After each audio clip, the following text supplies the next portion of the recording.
Hey New Orleanians, this is Elise Creed, and filming is Ryan Gilbert. Today we're going to give you an in-depth look on the plants and animals of Audubon Park.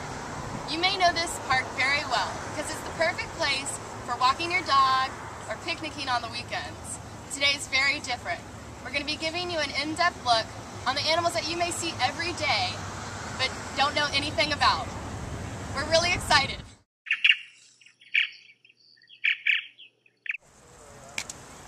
Before we start exploring, a little history about Audubon. It was formed in 1871 as a wildlife refuge and as a park for the city's many employees. The park is named after John James Audubon, who was a famous naturalist and painter. He painted a lot of birds in their natural settings and became very famous for it. The park is located between St. Charles Boulevard and the Mississippi River and is home to hundreds of bird and tree species. This is an adult yellow-crowned night heron. Like the black-crowned night heron, it forages at night. This bird stalks its prey and waits in ambush. But in contrast to the black-crowned night heron, it has a longer neck and longer legs. As you can see, it has a bold white cheek and red eyes. Creepy.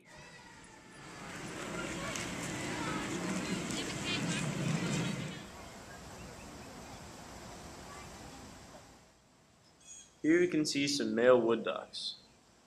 Wood ducks are naturally skittish and tend to avoid people.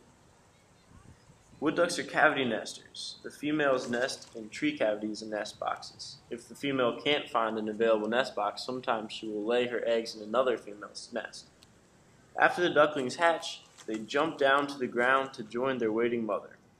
She calls for them, but she doesn't help them in any way. Sometimes, jumping down requires the ducklings to jump almost 300 feet down.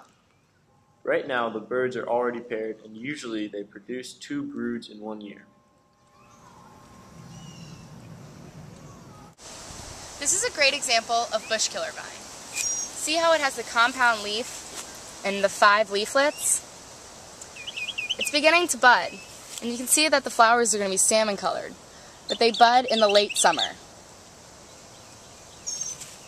This is an invasive species.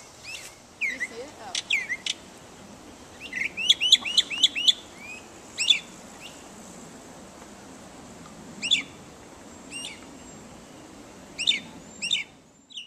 Mockingbirds are famous for their songs. These birds often imitate other bird songs, sometimes learning up to 200 within their lifetimes. In the 1820s, people captured mockingbirds and kept them as pets to listen to their beautiful singing.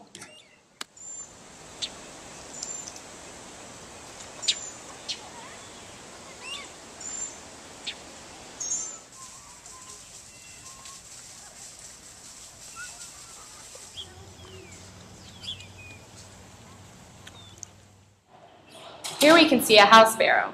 This species has adapted very well to human influences. They are present virtually everywhere in the U.S. and are common in cities.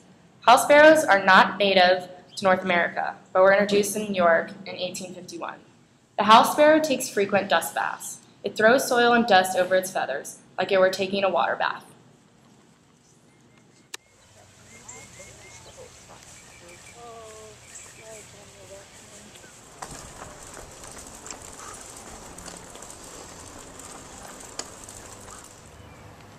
Here we have a bald cypress tree. These trees are adapted to ecosystems with long hydro periods, which is when the soils they're standing in become completely saturated with water. To cope with this environment, these trees need to have specialized roots. These here are called the cypress knees, and they let them stand upright in periods where the soils are flooded or when there's high force winds like during hurricane periods. The seeds of bald cypresses also are capable of germinating after a year being waterlogged in water. They just need to wash up on soil and then they can germinate.